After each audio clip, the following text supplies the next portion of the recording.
fazer uma abordagem da estatística que vai servir como uma função para a gente, como uma ferramenta em que a gente pode construir nosso TCC com base estatística, por exemplo. Só pode ser base estatística, professor, para fazer um TCC? Não. Né? Tem várias outras modalidades, ferramentas. Na aula de apresentação eu falei um pouquinho sobre isso com vocês, né? Contei um pouquinho do meu histórico acadêmico e como que eu não consegui dar um passo específico porque eu não tinha a ferramenta adequada. Né? Então, a estatística é uma boa ferramenta, muito utilizada no conhecimento científico, e eu quero falar sobre isso com vocês agora, tá? Porque ela é prevalente, de onde vem essa história, de onde a gente constitui conhecimento sobre estatística como um conhecimento superior, né? Essa aspas aí, superior aos demais, é porque de fato não tem uma classificação entre saberes, tá? Então, vamos começar nosso comentário aí por dentro da estatística e o que significa estatística, uma parte do conceito básico. Colocando a minha tela aqui para vocês, só para a gente ver a ementa, a gente viu na aula passada também a ementa, tá? Ficou tudo gravadinho lá. Estão vendo a tela aí? Sim, professor. Beleza. Sim. Então, conceitos fundamentais, né? A gente vai falar um pouquinho sobre definição da estatística hoje, tá? O que é estatística, tá? Que não vai entrar no mérito ainda de população e amostra, apesar de a gente comentar alguma coisa, mas a gente vai ter o momento de detalhar a população e amostra, apesar de ser bem simples também, a gente vai ver isso na prática, tá? Variáveis quantitativas e qualitativas, vou falar um pouquinho também sobre cada uma delas, e arredondamento de números na próxima aula somente, tá? Então é uma coisa de abordagem inicial para dar conta da gente fazer o nosso trabalhinho, que eu já quero falar com vocês sobre a atividade assíncrona. Deixa eu deixar a coleguinha entrar. Beleza, sem slide, sem nada, porque aqui é um bate-papo, eu quero ouvir um pouquinho de vocês. Se vocês já ouviram falar de estatística, já usaram estatística em algum momento, e ao falar, por favor, também se apresentar, né? Eu vou ver o nomezinho de vocês aqui, mas eu não sei se é a primeira graduação, se já veio em outra graduação, se pararam alguma graduação para fazer essa. É bom também a gente se ambientando aí. Alguém já ouviu falar de estatística, ou já usou a estatística no trabalho, ou então mesmo na academia, na universidade? Fique à vontade. Professor? Diga. Assim, eu nunca estudei a matéria, digamos, de estatística, né? Mas eu creio que a gente possa envolver estatística na questão que a gente trabalhou com o professor, eu esqueci o nome do professor, a gente fez aquele negócio daqueles questionários, né? Fazer levantamento de pessoas, quantas pessoas andam de ônibus, quantas pessoas não andam, quantas pessoas pegam tal ônibus, quantas pessoas pegam tal rota. Então, tudo isso eu acho que tem a ver com estatística, que a gente pega todo um levantamento, produz uma tabela gráfica, reproduz isso, vê a porcentagem, quantos são a favor, quantos não são a favor. Então, eu creio que desde esse dia, a gente estudou estatística. Eu creio que seja... Qual foi a disciplina, tu lembras? Filho. Era a área da tecnologia. A área da tecnologia. Eu acho que era informática aplicada secretariado nível 2, eu acho. Legal. Então vocês já mexeram também com alguma plataforma digital para organizar os dados, né? Sim, se eu não me engano, foi a plataforma do Google, que o Google tem várias ferramentas que a gente utilizou dessas ferramentas. Tem até o legal. Google Formulários, essas coisas. Tem o Google Forms, Google Sheets, né? Legal. Isso. O Google Forms a gente começou a utilizar nesse período aí, William. O que, Elisângela? Repete aí.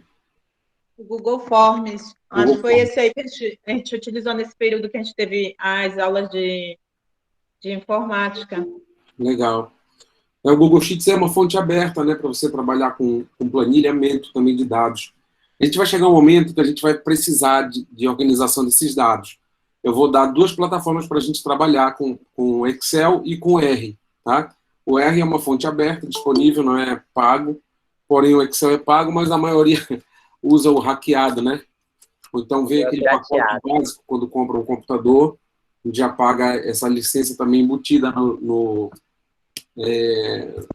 pacote de licença desse computador.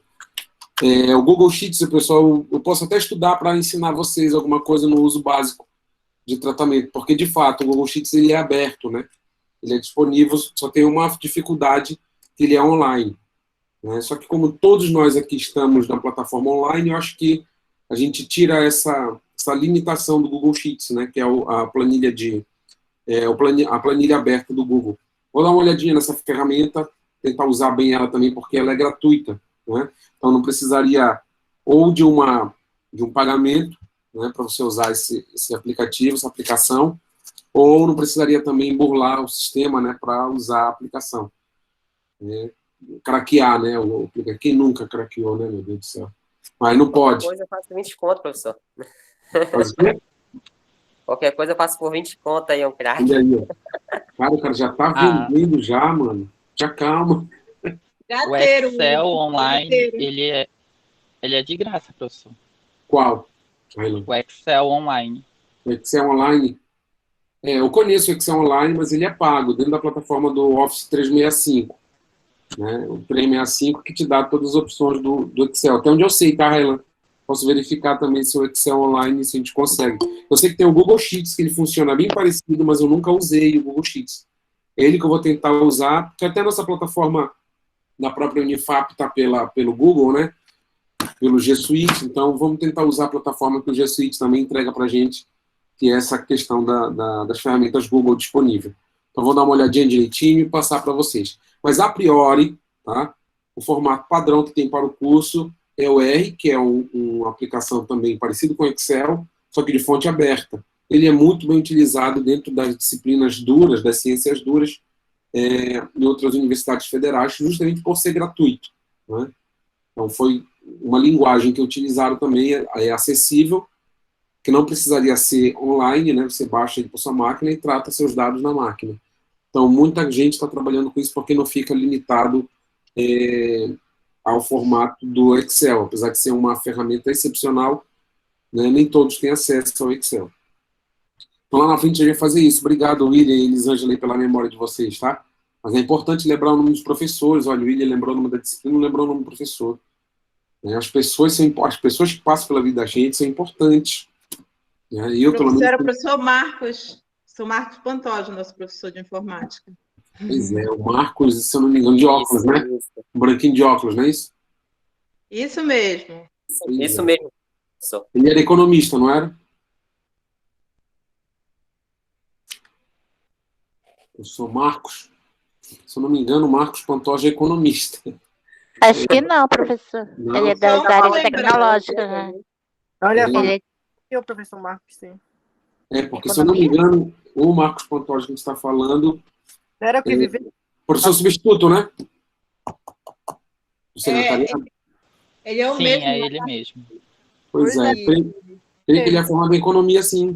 Eu fiz economia com ele. Sim, ele é formado em economia. Isso, fiz economia junto com ele também.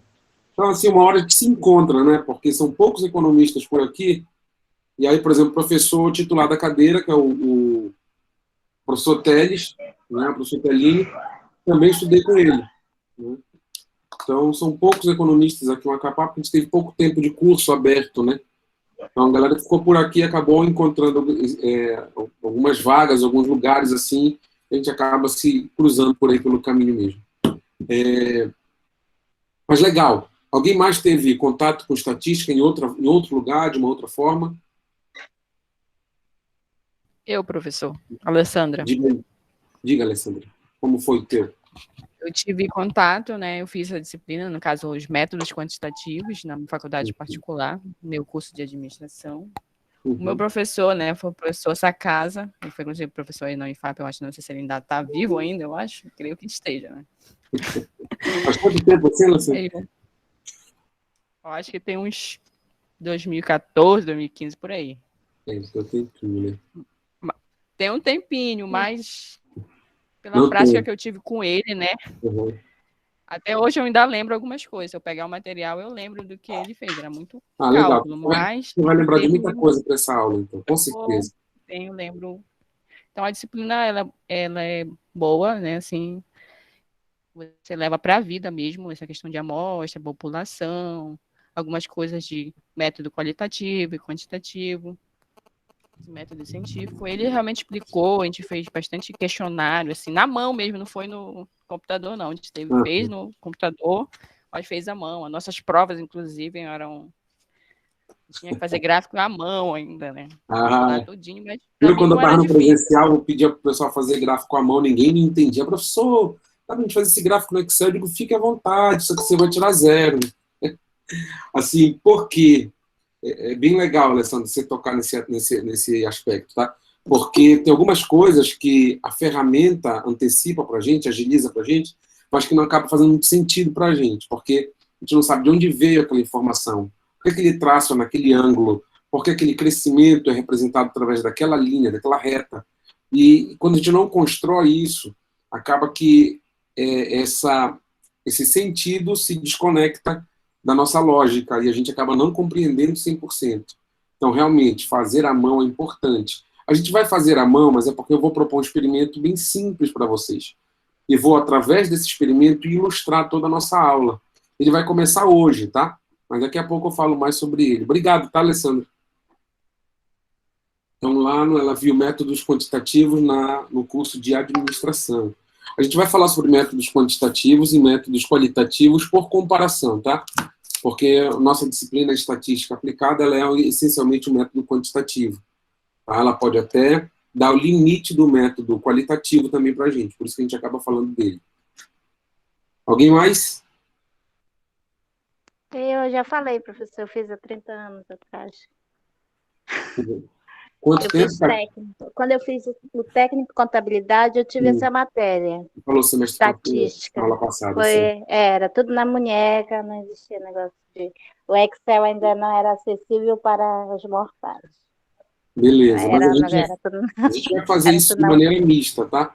Okay. A gente vai começar à mão, a gente vai começar a fazer um experimento à mão, depois a gente vai transformar esse experimento para os controles digitais que a gente tiver disponível, tá? A gente vai fazer isso com calma, parcimônia, passo a passo. Doutor. Professor?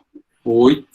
Eu nunca estudei estatística, mas a gente sempre ouve falar que tem o censo, né, para contagem da população. Isso. Aí entra a estatística, né? Isso é estatística, né? Vamos entrar, então, um pouquinho no conceito de estatística, daqui a pouco eu te dar mais um espaço para o pessoal falar, tem mais gente querendo falar. Mas estatística seria o estudo numérico quantitativo do Estado, né? Estatística vem daí, tá? Dos números e das informações do Estado. Então, quando a gente precisou fazer contagem da população, contagem das casas, contagem, por exemplo, talvez a primeira notícia de censo que se tenha, de maneira indireta, mesmo na Bíblia, foi quando José foi preso ao Egito, né? Depois sonhou, tudo bonitinho lá, aí viu as 7 vacas magras, 7 vacas gordas, né? E precisou fazer a contagem da população para organizar a produção do Egito, para que controlassem o regime de fome. Então, ali já precisa, olha, o livro, na Bíblia ainda também, o livro de Números, né? Também ele contém a notícia da saída, o êxodo, né, a saída dos hebreus lá do Egito. Eles também precisaram fazer uma contagem, e o livro de Números vem todinho relatando essa contagem que foi feita entre os hebreus na saída do Egito. Então também tem esse momento aí de fazer essas reflexões, tá? Vem daí, então, essa noção de estatística com esse nome, tá? Ele bebe nessa fonte. Mas a estatística, pessoal, é a parte da matemática associada ao estudo de eventos coletivos. O que são eventos coletivos? São eventos que ocorrem em repetições. Então, vamos contar o número de pessoas na sala de aula, né? Nós somos aqui, está facinho ali, 55. Aí eu posso separar, por exemplo, 55 pessoas, considerando o código binário masculino e feminino, vamos classificar entre masculino e feminino. Então, a gente vai ter uma separação entre masculino e feminino. Então, vou contar aqui o Railan masculino, o William masculino, a Elisângela feminino, a Kátia feminino. Então, olha, o feminino ele é um evento coletivo, porque tanto a Kátia, quanto a Elisângela, quanto a Alessandra estão ali no código binário associado ao feminino. E eu pego o Railan, pego o William, e pego o Jamerson no masculino. Então, não estou falando de identidade de gênero, tá, pessoal? Estou falando de classificação biológica no código binário, que é masculino e feminino. Aí eu vou fazer essa classificação? Legal. E agora? Eu tenho eventos coletivos. Esses eventos coletivos são contagem de masculinos e contagem de femininos. Então, a estatística, ela nasce com essa possibilidade. Quando eu tenho somente um evento, uma coisa eventual, eu já não consigo trabalhar estatística, eu vou precisar usar descrição, que é uma outra metodologia não quantitativa. Então, eu posso fazer a descrição através, por exemplo, imagine o primeiro grande terremoto, como ele foi contado, né?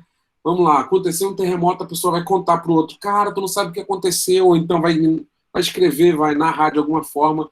A gente tem isso, tá, nos Lusíadas, a gente tem nos escritos antigos, a gente tem nos contos suméricos, datados de mais de 5.000 anos atrás, narrativas sobre alguns terremotos, que são classificados como eventos cataclísmicos, né, que mexem, que acabam com toda uma cultura, que mexem com toda uma compreensão de mundo. Então, imagine a gente, nunca ouviu falar sobre terremoto, acontece um terremoto que derruba tudo, que derruba a casa, e a gente vai contar sobre isso. Cara, a gente não vai poder falar assim, olha, esse terremoto foi igual ao outro, então esse terremoto se compara com o outro lá em número de casas derrubadas. A gente só tem notícia desse primeiro terremoto, a gente vai contar esse terremoto para alguém. Então, esse evento terremoto não seria esse evento, primeiro terremoto, não seria um evento suscetível, passivo de um estudo estatístico, né? Poderia haver, dentro do terremoto, um estudo estatístico da seguinte maneira: quantas casas foram derrubadas? O evento já não é mais o terremoto. O evento que você vai passar a conferir que é um evento coletivo já são casas derrubadas. Aí você pode conferir e comparar, tantas casas derrubadas por conta desse terremoto, desse evento, que eu nem sei o nome, vamos chamar de terremoto, com a ventania do ano tal. Você já está comparando causas diferentes para conferir efeitos semelhantes. Então, vamos lá. Aquele evento derrubou as casas e o terremoto também derrubou casas. Quantas casas foram derrubadas em cada um desses eventos? Então, o evento que é coletivo, nesse caso que eu estou sugerindo para vocês, é casas derrubadas, e não o terremoto e não a ventania. Então, a estatística ela serve para organizar, agrupar dados coletivos. Mais uma vez, dados coletivos são aqueles que ocorrem mais de uma vez. Ocorreu 2 vezes, pode chamar de coletivo? Pode. Já tem condição de fazer comparação estatística fazendo contagem de 2. Eu não consigo fazer isso com apenas 1. Então, um grande evento que aconteça, que não tem referência nenhuma, ele é unitário. Ele não é um evento coletivo, então não é passivo de estatística. Tá? Então, a estatística ela conta eventos coletivos. Então, é a expressão matemática utilizada para organização e avaliação de dados coletivos. Tá? Então, gravem bem isso. Isso aqui eu não quero que vocês reproduzam feito robôs, tá? A gente vai usar esse conceito, mas se a gente abrir o material que eu vou passar para vocês é a apostila, tá? Tem a apostila com esses conceitos. Então, o conceito está ligeiramente diferente na apostila. Se você utilizar um livro, vai ter um outro tipo de conceito. Se você for no histórico do termo estatística, alguns vão em pontos diferentes para começar o uso desse termo de uma maneira moderna, como nós fazemos hoje. Mas eu quero que vocês guardem essas 2 referências, tá? O aparato histórico do termo estatística, que foi utilizado para organizar os dados coletivos do Estado, e que é a expressão matemática referenciada para estudar eventos coletivos. Fechado? Então, toda vez que a gente falar sobre estatística, a gente está falando nessa possibilidade. Quando eu vou, por exemplo, fazer uma pesquisa na aldeia indígena e quero falar sobre como eles se comportam na aldeia indígena, talvez o método estatístico não seja o método mais adequado para você fazer esse trabalho. Tá? E por que a gente usa e privilegia tanto o método estatístico, como foi a Kátia que falou, se eu não me engano?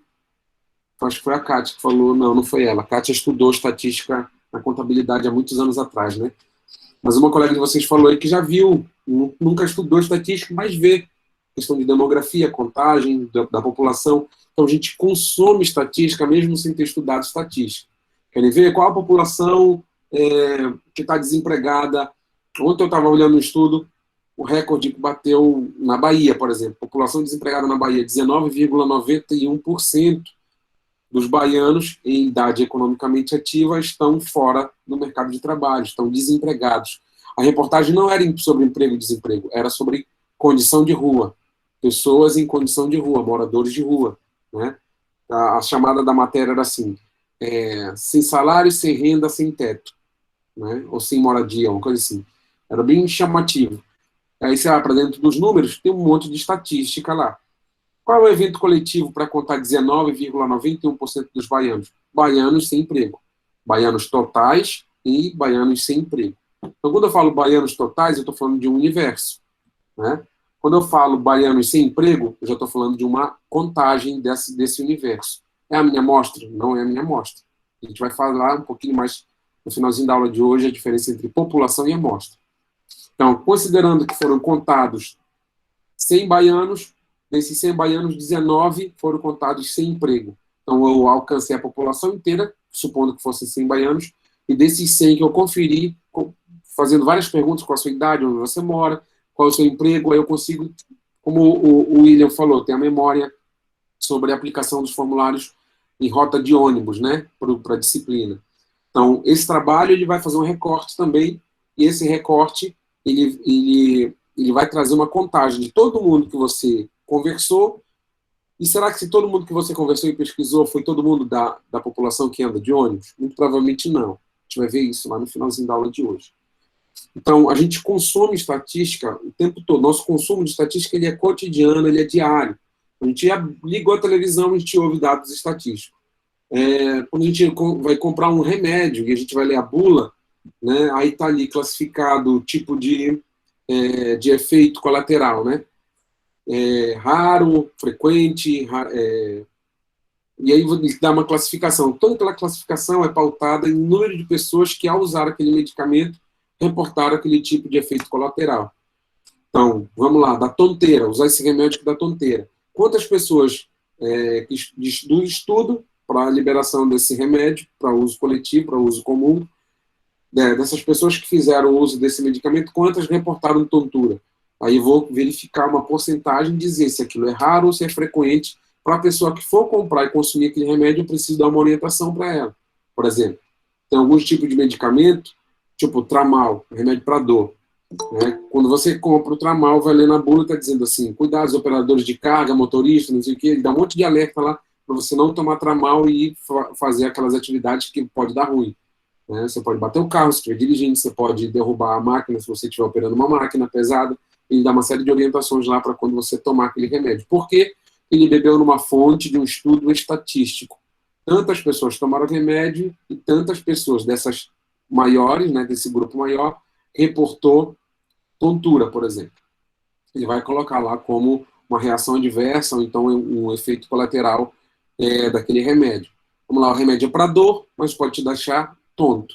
Né? Então, ele tem que alertar esse tipo de informação. Então, isso vem com base estatística. Tá? Eu posso estar chovendo no molhado, pessoal, mas é um alinhamento conceitual mesmo. Tá? Algumas pessoas, evidentemente, já conhecem isso, já trabalharam com isso, já pesquisaram, já organizaram saber assim, mas outras pessoas não tiveram o mesmo contato. Então, a gente precisa fazer esse alinhamento inicial. Tá? Então, por que eu gosto de entrar nesse mérito? Tá? E não está contemplado estritamente lá no nosso conteúdo programático, mas eu disse que o conteúdo programático é só uma referência para a gente organizar a nossa fala. Por que a estatística é tão referência para o nosso modelo de produção de ciência? Parece que a gente só faz ciência quando a gente, de fato, bebe na fonte estatística. A gente tem um momento de abertura do saber. Antes desse momento de abertura de saber, a Idade Média, por exemplo, tem um termo pejorativo que a gente olha para a Idade Média e chama de quê? Idade do quê? Alguém lembra?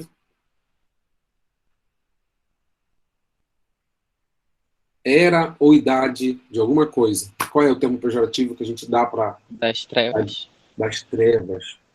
Muito obrigado. Quem falou das trevas aí foi o Railan, né? Railan falou com uma voz de caveira. Das trevas. Idade das trevas. Por que idade das trevas? Alguém sabe dizer por quê? Porque não houve nenhum avanço tecnológico nessa época. Eu ia falar isso. Mas houve um bocado, tá? Thaís e Railan teve um bocado de avanço tecnológico. Só que não na Europa. Não, inclusive na Europa. Né? A construção do moinho. Tem muita coisa que aconteceu ainda na Idade das Trevas. Porém, tinha a reserva do saber. Né? Uma instituição político-religiosa que conservava o poder do saber. Outro dia eu até tive uma boa discussão com um aluno ele falando que já existia conhecimento científico nessa época. Eu disse, não existia conhecimento científico porque não tinha uma divisão de saber. Não existia uma divisão entre conhecimento científico, conhecimento religioso, senso comum.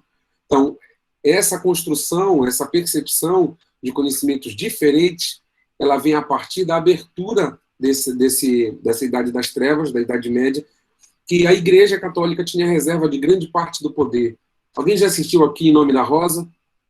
É um filme da década de 80, Sean Connery, que morreu há pouco tempo. Já assisti esse filme. Já, os mais antigos vão lembrar. Certamente a professora de História passou para você. Já assisti, trocentos vezes. Professora de História, não foi que passou para ti, Kátia? Para ti, Alessandra? Sim, professor. Pois é. Eu vou fazer o seguinte, eu vou colocar o link Em Nome da Rosa aqui para vocês. E quem não assistiu, pessoal, eu sei que hoje a gente está na era dos 4K, né? Da televisão com imagem muito boa e tal. Mas Em Nome da Rosa está com uma imagem bem ruim. Mas minha orientação é que assistam o filme ainda assim, tá? Eu acho que está no Adoro Cinema. Nem lembro, acho que eu coloquei para vocês, não, né? O Adoro Cinema tem disponível lá. Deixa eu ver, tá aqui. Ele é de 1986, então dá um desconto. Ele é bem interessante. Na qualidade da imagem, né? Não precisa... Até rodando já aqui, peraí. Naquela época era Full HD. Eu assisti nessa época. A gente olha para as coisas agora, né? A gente olha como se fosse passado. Eu assisti um pouquinho mais à frente, tá? Não assisti nessa época. Mas a questão até é que tudo avançou, né, professor? Aí a gente olha a pergunta que o Rodrigo Melo coloca aqui. Desculpa, William. Quantos viraram jacaré após a vacina da Covid, né? Meu pai está suspeitando que está virando jacaré depois da segunda dose. Ele estava falando em relação ao uso estatístico, como a gente consome estatística, né? Tá aí o link do Adoro Cinema, tá?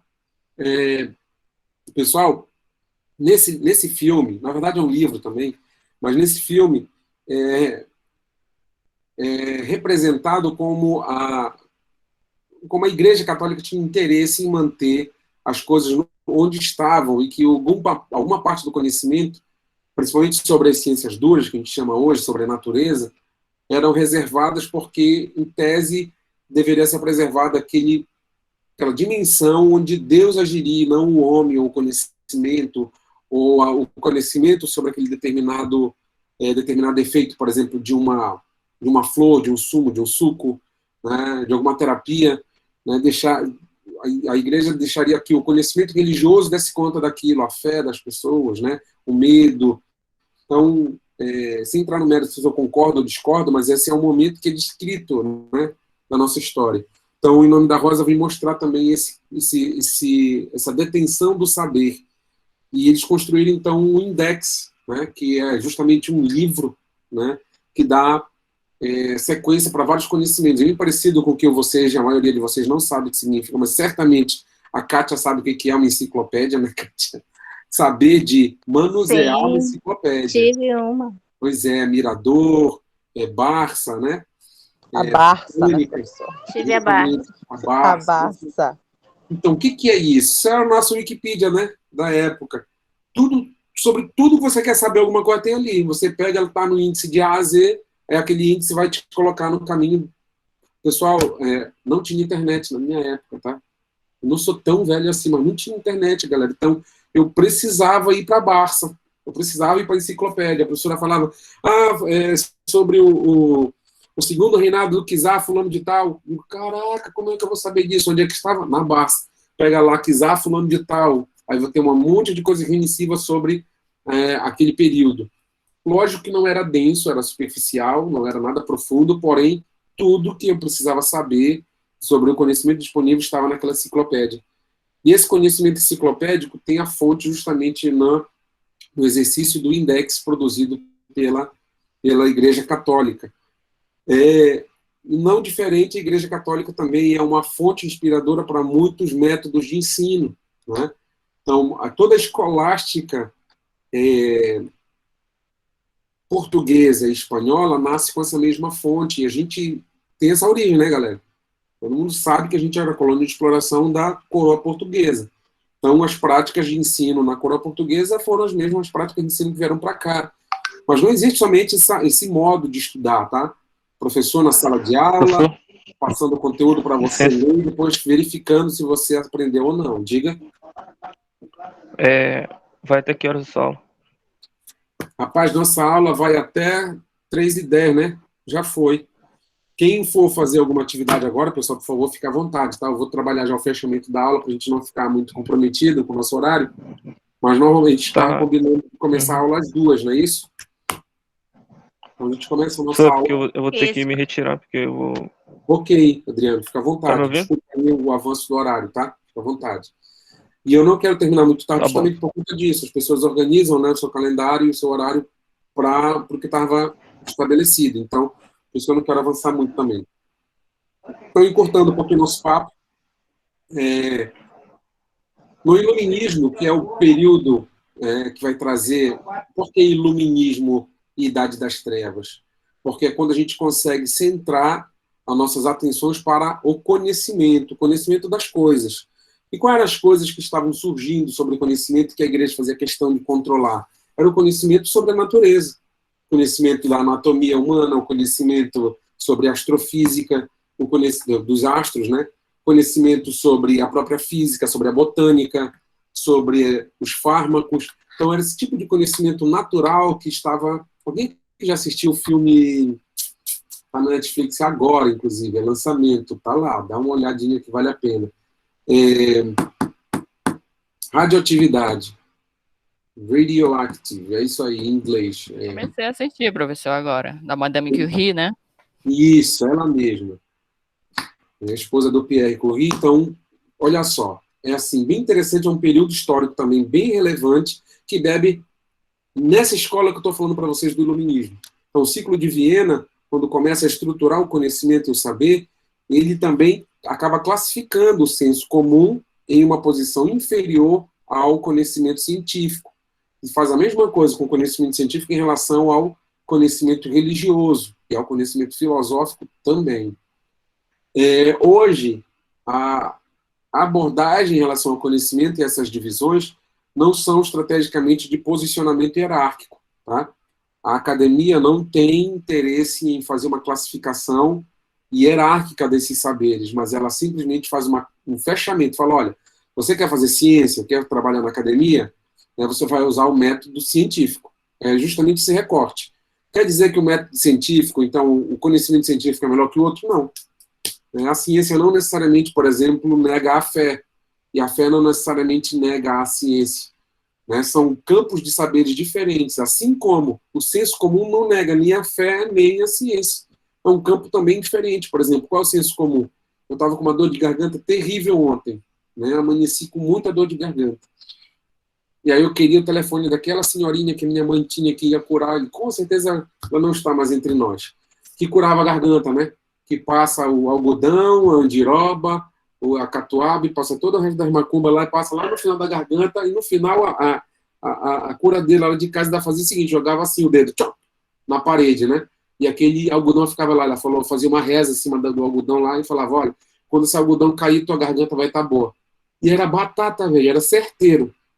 Curava a garganta. Isso era o famoso cura-goela. Esse mesmo, cara, era esse mesmo. A minha mãe falava assim, curar a garganta. Quando ela falava, vou chamar a fulana para curar a tua garganta. Era um desespero, porque da ânsia de vômito, né?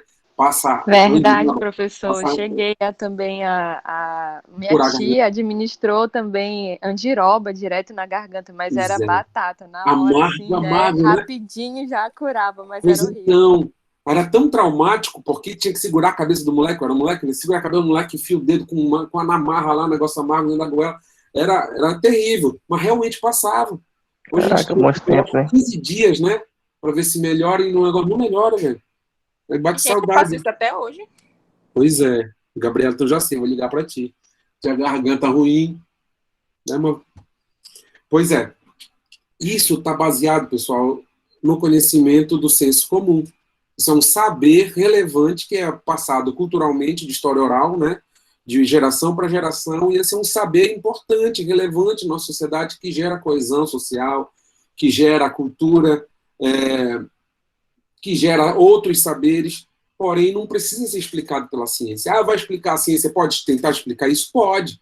Você vai fazer uma pesquisa, vai verificar quais os fármacos envolvidos, que acontece com a úlcera lá da garganta, quando você faz a passagem do dedo, né, com força lá.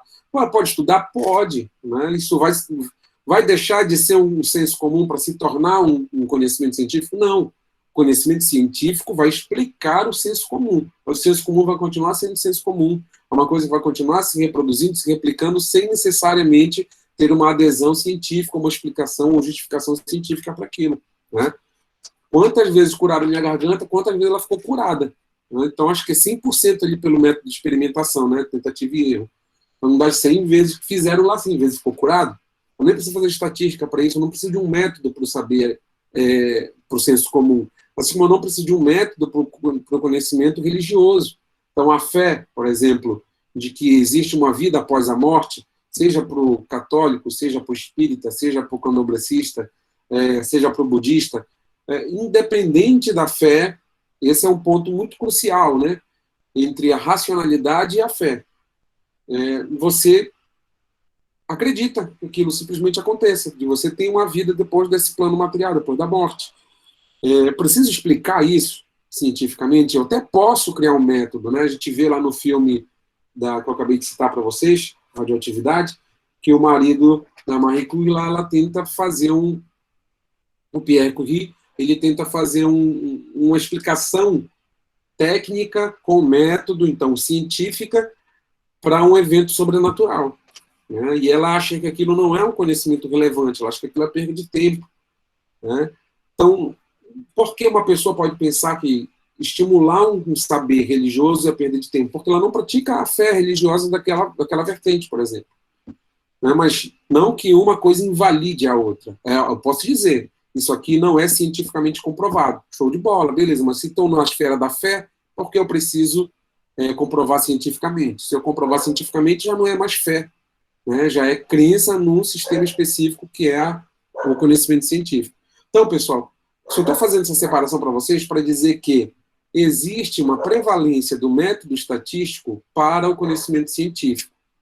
Então, normalmente, quando eu dou um tratamento estatístico para algum evento coletivo, como eu acabei de ilustrar para vocês, então, normalmente, eu estou dando algum ar de método acadêmico, algum ar de método científico e produzindo, então, conhecimento e saber científico. Sempre é assim? Não, nem sempre é assim. Então, eu posso fazer, por exemplo, um estudo estatístico de um evento sobrenatural? Posso. A partir daí, o que eu estou estudando já não é mais o fenômeno sobrenatural, pode ser meu objeto de pesquisa, mas o método que estou aplicando não vai servir à religião, vai servir à ciência. Né? Então, são coisas que eu posso olhar para um objeto religioso e fazer desse objeto religioso um objeto de pesquisa científica, e transformar, através do método estatístico, um conhecimento científico. Mas eu não faço com estatística um conhecimento religioso. Né? Eu faço um conhecimento também científico, ou através de um método. Né? Deus não está morto, está lá também, né, Rodrigo? Um debate grande para... e ali, o discurso no filme Deus não está morto é discurso lógico. Né? É simplesmente lógica pura. Né? A filosofia usa muito lógica. Né? Então, geralmente, quando uma pessoa fala assim, olha, o céu azul está rosa, tem uma falha performática, e essa falha performática é de dentro da filosofia. Né? Como o céu azul está rosa, então ele é azul ou ele é rosa? Isso pode dizer para mim que ele é azul, está rosa, temporariamente vai voltar a ser azul? Então, eu sempre nunca faço isso. Quando você constrói uma fala nesse sentido, né? Eu sempre nunca faço isso. Fulano falou mal de ciclano. Não, eu sempre nunca faço isso. Tem uma falha performática também nessa fala. Né? Essa falha, ela vai dizer assim, olha, essa construção ela é ilógica, não faz sentido o que você está falando. Então, a filosofia usa muito, e no filme Deus não está morto, é justamente aí, não é essencialmente ciência, mas é a filosofia, a linguagem direta ou indireta que você está utilizando, né? É muito legal também. Ok, Sibeli, fica à vontade, tá? Então, o método estatístico, ele é um dos métodos privilegiados para a construção científica no formato positivista. Olha o recorte que eu acabei de fazer. O paradigma positivista é um paradigma preferencial também utilizado pelos iluministas. O ciclo de Viena veio falar, olha, o que é ciência é o que tem método. O método, ele é matemático-científico, matemático-estatístico. Então, preciso de um de um afastamento do observador e do objeto. O pesquisador ele não interage com o objeto de pesquisa. Eu preciso de replicabilidade. Lá no filme da Marie Curie também mostra justamente isso, né? Ela fazendo testes, refazendo testes, contando, recontando, até chegar nas suas leis gerais, até chegar nas suas observações. O observador, então, o pesquisador, ele não interage com o objeto, ele simplesmente mede o objeto. Então, ele vai medindo o objeto e vai traçando uma lei geral, uma regra geral que cabe, porque se eu jogo essa caneta uma vez aqui, e aparo essa caneta embaixo, se eu jogar 100 vezes ela vai cair. Isso quer dizer o quê? Que sempre que eu abrir mão da caneta, ela vai cair para baixo. Qual é a força que está agindo aí? A gravidade. Eu posso gerar uma lei geral, que a gravidade age sobre todos os corpos na superfície. Então, é nessa lógica de construção científica, dentro de um método específico, ou um paradigma específico. Paradigma é um conjunto de limites, tá? Esse conjunto de limites diz que eu preciso desse método, e esse método é quantitativo.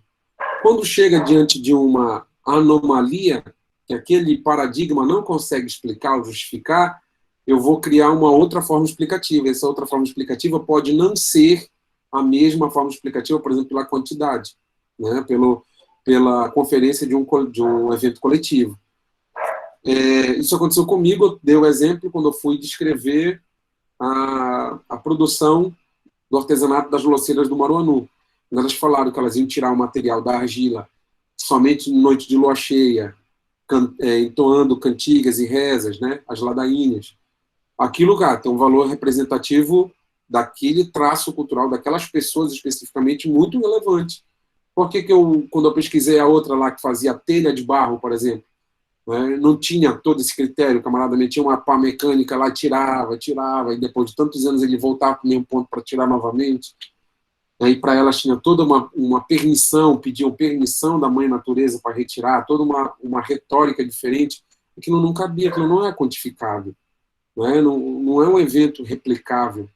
Pode até ser comparado com outro, mas eu não consigo transportar aqueles valores que aquelas mulheres loceiras do Maranhão faziam ali, aqui na região urbana rural de Macapá, do município de Macapá, com outros lugares. Eram outras referências, a minha área remanescente de quilombo, tem crença, tem fé, tem ritual, tem um monte de coisa ali. E eu, assim, o que eu fiz com aquilo? Eu só descrevi. Eu não consegui aplicar o método quantitativo especificamente. Descrevi, apliquei o método quantitativo e tentei validar aquilo que eu estava descrevendo. Foi um esforço metodológico para sair o trabalho. Depois eu fui atrás disso. Por exemplo, hoje eu sei que a etnografia não precisa da estatística. A etnografia é um método da antropologia que vai estudar a cultura de um determinado lugar e representa os seus códigos, seu referencial simbólico, todo próprio. É por si, é sozinho, não precisa de uma comparação. Então, não tem um evento coletivo para fazer o uso da estatística. Então, é um outro método que, com o passar do tempo, foi lento e gradativo. Tá? A antropologia ainda não é muito bem vista, por exemplo, pelas ciências duras, como uma ciência, como uma área do conhecimento científico. Muita gente ainda tem resistência em compreender ou então recepcionar uma etnografia como uma expressão científica. Pensa que é arte, pensa que é expressão cultural, mas que não é essencialmente ciência. E eles não estão errados, eles pensam isso dentro do seu próprio paradigma. Então, como eu fiz o mestrado numa multidisciplinar, num programa multidisciplinar, assim, muito interessante, porque tinha gente das ciências duras, por exemplo, o biólogo estava lá conosco, que hoje é doutor em biologia, estudava insetos sociais.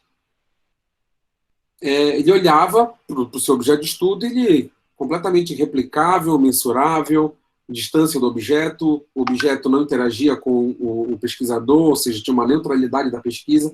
Isso era muito referente para ele. Qualquer coisa diferente disso já não era mais ciência. Então, quando o pessoal da pedagogia ia discutir, por exemplo, ciência, quando você está promovendo uma metodologia específica da educação, por exemplo, a pesquisa-ação. A pedagogia usa muito a pesquisação. O que é a pesquisa-ação? Quando você está pesquisando o seu sujeito de pesquisa, que não é mais um objeto, porque ele reconhece o processo dialógico entre o sujeito e o observador, entre o objeto, que agora é sujeito, e o observador, que é o pesquisador, reconhecendo essa relação, sabe que as coisas vão se transformando. Então, na pesquisa-ação, enquanto você vai implementando mudanças na prática educacional, por exemplo, você vai medindo as respostas que aquilo vai te entregando. Para o positivismo, isso não é possível. O positivismo não tem essa resposta do sujeito para o pesquisador. Enquanto em outra, no relativismo, por exemplo, é um paradigma diferente do positivismo, você tem essa posição. Então, só para dizer para vocês que estatística não é o suprassumo, não é a última Coca-Cola do deserto, não é o último biscoito do pacote. A estatística ela é um método super validado por dentro de uma cultura de fazer conhecimento científico, que é o positivismo. Tá? Então, a gente tem uma referência, um caminho preferencial, porém tem várias outras vias que também conduzem ao conhecimento científico. Então, não presumir que se a gente está fazendo estatística, a gente está essencialmente fazendo ciência. Ou se a gente for fazer ciência, a gente precisa essencialmente da estatística. Existem vários métodos que não presumem da estatística. Então, inclusive, quando a gente vai fazer métodos mistos, que a gente vai mesclar uma análise qualitativa com uma análise quantitativa, normalmente o pessoal dos dados qualitativos vão fazer essa crítica. Mas por que você precisou fazer estatística se o qualitativo já estava todo bem feito? O qualitativo, você vai descrever, você não vai ter essencialmente um evento coletivo para fazer uma tabela sobre aqueles eventos. Você vai olhar critérios que não são quantificáveis, vai olhar critérios que são descritíveis. Então, uma variável descritiva, por exemplo, você não vai conseguir fazer uma contagem em sucessão dela. Né? Então, posso contar quantas camisas são vermelhas? Posso, mas qual é a intensidade desse vermelho? Caraca, eu vou entrar num outro quesito que eu posso também tornar quantificado. Né? Mas eu posso tornar simplesmente descrito. Então, algumas vertentes, correntes da produção da ciência pela análise qualitativa vão dizer que simplesmente a descrição densa, a descrição dedicada do teu objeto é o suficiente, não precisa entrar na estatística. Então, dependendo de onde você vai apresentar o seu resultado, a sua pesquisa, o seu TCC, seu artigo científico, dependendo da mesa que vai recepcionar isso, é importante você saber o método preferencial dessa mesa. Ou, se você for apresentar um método não preferencial, justificar muito bem esse teu método não preferencial. Ser o mais transparente possível. Fica mais fácil, então, pessoal, usar aquilo que já é reconhecidamente ciência, a própria estatística. Usar o método estatístico para produzir um saber, um conhecimento sobre determinado objeto que você está analisando. Você transformou aquilo em estatístico, mais facilmente ele vai circular como meio científico. Mas deixo bem claro para vocês que não é somente porque a gente usa estatística que a gente está produzindo um método científico ou produzindo conhecimento científico. Beleza? Mas que está muito associado um ao outro por conta da cultura do iluminismo, né? As pessoas que inauguraram a forma de fazer ciência, que validavam o que era ciência, que podia ser tido como ciência, né? Muita coisa da ciência, por exemplo, cultural, né, sobre a cultura dos homens, o comportamento dos homens, foi desclassificado por um longo período em relação ao conhecimento científico. São conhecimentos que passaram a ser organizados enquanto ciência a partir da década de 1940, 1950, por exemplo. Né? E a gente já tinha ali mais de 100 anos, né, de construção do saber científico. Então, está demorando, ainda tem coisa que bate na porta e não é classificado. Por exemplo, os ensinamentos de Pierre Curie, ele foi professor de Sorbonne, foi professor lá da cátedra de física, né? E ele tentava explicar os fenômenos sobrenaturais que ele visitava, né? Aquelas manifestações do ectoplasma, visitação, ele media o corpo do médium enquanto estava na sessão para saber se dobrava o peso para, de fato, dizer, olha, tem uma entidade dentro do corpo dessa pessoa que pesa tanto. Então, tudo isso ele propôs a fazer e muitos desses estudos continuam sendo realizados até hoje e são, o tempo todo, vedados como saber científico. E muita coisa evoluiu, evidentemente, né? A gente já tem aí quase 100 anos desses tratados e muita coisa foi sendo construída, esse saber científico sobre os fenômenos sobrenaturais, só que por serem fenômenos sobrenaturais, às vezes são rechaçados como um segundo saber, né, como um saber menos importante, menos relevante, por conta da sua comprovação duvidosa. Então, muita coisa ainda sofre esse tipo de barreira. Não estou dizendo que as barreiras já se esgotaram, que a gente está num processo civilizatório avançado que já recepciona todos os saberes. Não, a gente não recepciona sequer os paradigmas, como acabei de falar, o biólogo nem sempre entende muito bem o relativismo como ciência. Fala que é outra coisa, é um outro saber, mas que não é ciência para ele. Para ele seria ciência se colocasse dentro de uma pipeta, um laboratório, ele pudesse reproduzir aquilo, colocar N vezes aquilo para frente. Né? Essa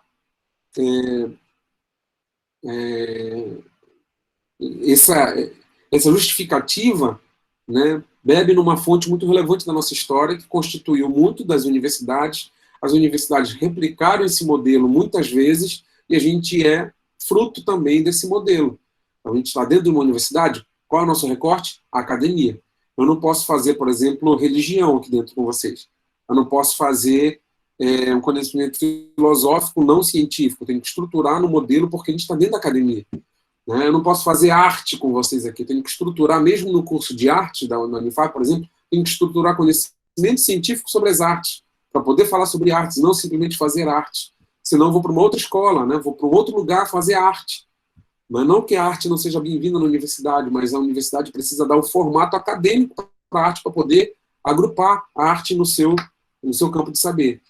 Então, esse saber acadêmico, ele é, sim, um saber que presume um modelo estruturado cientificamente, que bebe nessa fonte da matemática aplicada através da estatística.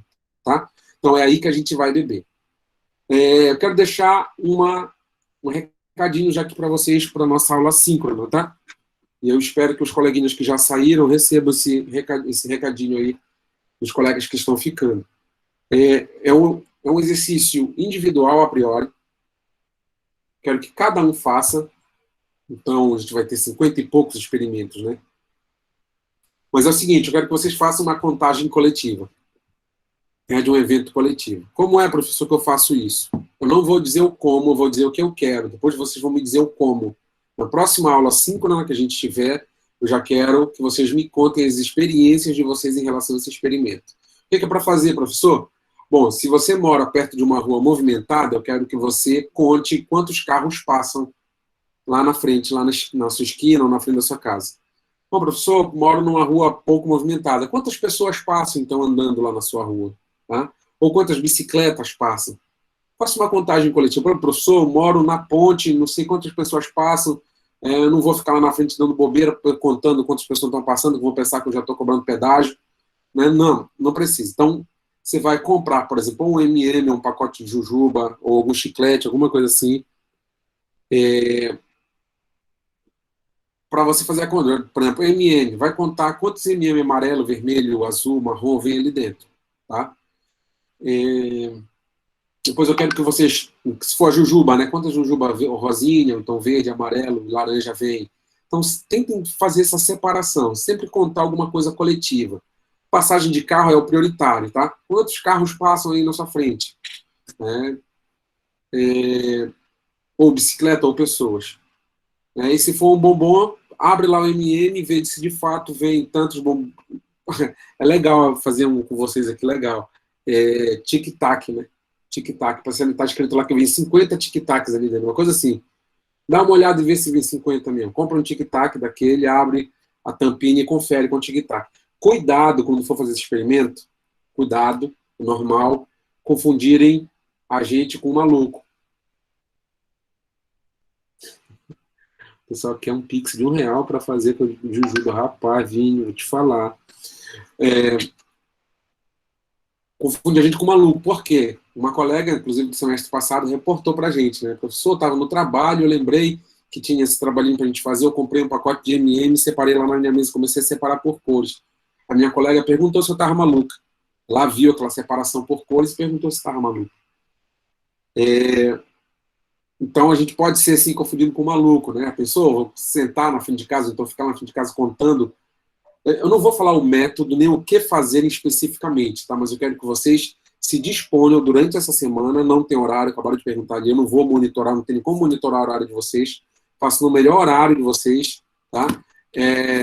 E contem isso. Por quanto tempo, quantos carros, eu não vou dar esse limite, eu quero que vocês tragam para mim quais os limites que vocês se... Eu vou falar só uma semana inteira contando, isso é contigo. Se você quiser ter essa experiência maravilhosa de contar durante uma semana a quantidade de carro passando na sua casa, fica à vontade. Mas depois você vai contar para a gente na semana que vem, na segunda-feira, às 2 horas da tarde, vai abrir o microfone, ligar a câmera, igual o Railan está fazendo ali, liga a câmera para falar com a gente. Então, se prepara para esse momento, sem aquela desculpinha, eu estou com um ambiente não sei das quantas, eu estou na casa do cachorro, então estou na rede. Liga onde tiver, não tem problema nenhum, não, tá? Contanto que não seja pornográfico, nem que não invada algum critério específico do coração do outro coleguinha que está aí compartilhando espaço com vocês, fique à vontade para ligar a câmera. A Alessandra ligou o microfone. Professor, uma dúvida. Já a questão dos carros, que a gente pode separar por cor, por exemplo? Rapaz, quem tem toque, né, transtorno obsessivo compulsivo, fique à vontade. Não, porque tem um mecânico aqui na frente, todo dia tem carro passando. Porque eu estou falando do toque, pessoal, de cadeira, tá? Porque eu fui policial militar por um período e eu sabia quantas telhas tinha em cima de cada pavilhão, telha de barro, tinha em cima de cada pavilhão lá no IAPEM. Tá? Porque quando eu estava de serviço lá, eu contava as telhas, depois recontava para saber se ainda tinha a mesma quantidade. Então, enquanto eu estava ali com o fuzil cruzado na frente, verificando se alguém ia fugir ou não, eu ficava contando telha, né?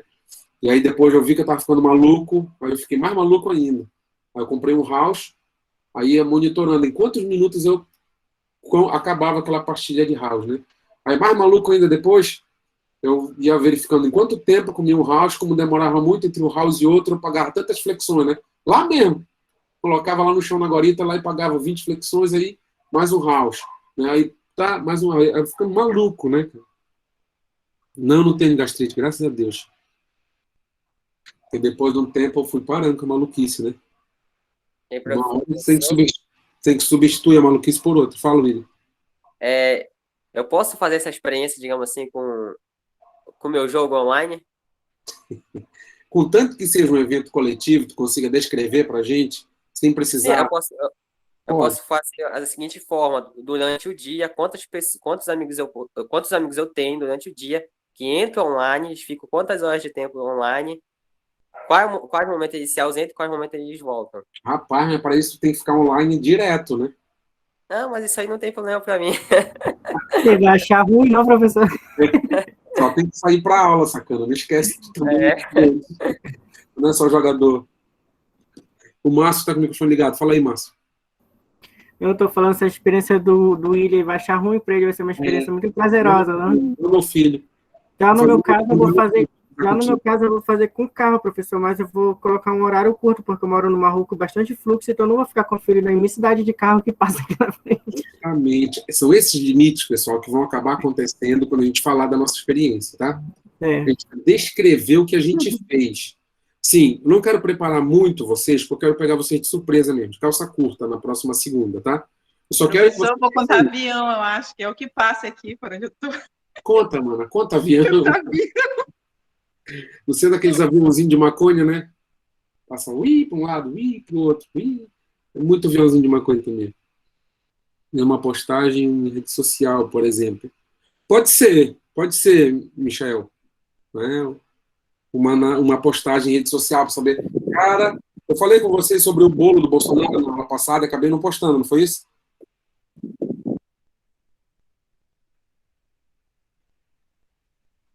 Foi comentar esse bolo do Bolsonaro, professor. Pois é, minha amiga. É verdade, foi um todo que ela fez com ela. Bolo, né, todo aniversário eu compro.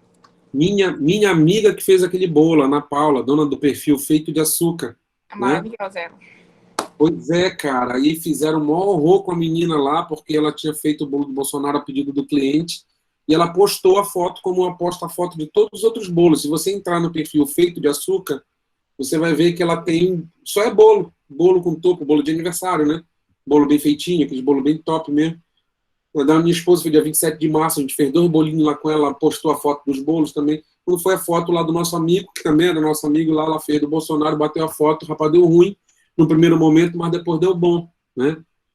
Porque o que ela recebeu de hater depois virou apoio. Ela tinha perdido cerca de 1.000 seguidores logo depois da publicação da foto do bolo, e aí ela fez um chororô lá, que a minha esposa chamou de biscoito, né? Fez um biscoito lá, biscoitou, mas depois veio todo o apoio. E aí hoje ela está com mais de 11.100 seguidores. Né? O pessoal, no dia seguinte lá do apoiadores do Bolsonaro, simpáticos, alguma coisa, sei lá, organizaram uma compra coletiva lá com ela. Ela vendeu todo o estoque dela, assim, em menos de um pouquinhos minutos. Aí levaram tudinho, ela até postou depois lá, acabou tudo. ganhou bastante seguidor. Agora ela já pode fazer o arrasta para cima, né? Ela estava tanto querendo, eu conversei com ela várias vezes sobre isso. Falei para ela como era lento a gente conseguisse. Uma polêmica que o Bolsonaro, na direita e esquerda, deu os seguidores que ela queria. A quantidade, pelo menos, né? Eu não sei a quantidade. Então, o que o José Vinícius está falando? Pegar alemão com as calças na mão. Então, na segunda-feira que vem, pessoal, eu quero que a gente se prepare só com isso, tá? Separe um tempinho de vocês. A gente tem um momento, né, da nossa semana que é separado para atividade assíncrona, né, justamente para a gente preencher. Nosso preenchimento da atividade assíncrona vai ser justamente esse, tá? Fazer uma contagem no evento coletivo. Minha sugestão é contar a quantidade de carros que passam na frente da sua casa. Simples, é assim, genérico e aberto o comando. Porque na próxima segunda eu quero que vocês me contem como foi. E aí a gente vai ajustando o nosso comando, porque esse trabalhinho vai com a gente até o final do semestre. Vai ser um trabalho tão bobo, né? Ele vai com a gente até o final do semestre. Ele vai melhorando, ele vai ficando especializado, ele vai ter um momento de demonstração e depois vai ter um momento de fechamento, que é só lá que a gente vai fazer a BNT. Não quero que vocês escrevam nada por enquanto, não precisa registrar muita coisa. Quero que vocês me contem. Vai ser tudo oral na próxima aula. Beleza? Ficamos por aqui? Então tá, pessoal. Uma boa semana para vocês. Ok. Boa tarde. Com muita saúde. Boa semana. Não deixe de fazer o trabalhinho, tá? Valeu, hein? Falou, tchau. Tchau, tchau, galera. Boa tarde. Tchau, professor. Boa tarde. Tchau. Boa tarde, até a próxima aula.